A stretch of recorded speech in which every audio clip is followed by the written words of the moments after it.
तुम्ही आमचं कर्तव्य सांगालाय, तुम्ही तुमचं कर्तव्य कधी पूर्ण केलंय काय?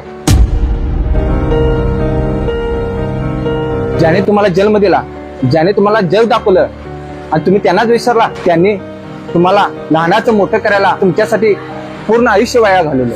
ही त्यांची जीवनातली सर्वात मोठी चूक होती. या इकडे.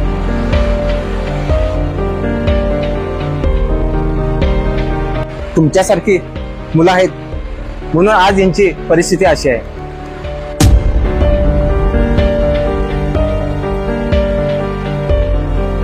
जीवनातली सर्वात मोठी संपत्ती आई बाबा असतात. तुम्हाला सांगून काय उपयोग नाही हो. तुम्ही पैशाच्या मागे लागणारे माणसं, पैसा तुम्हाला सर्वस्व. गेला तुमचा बाबा, तुम्ही पण आता जावा.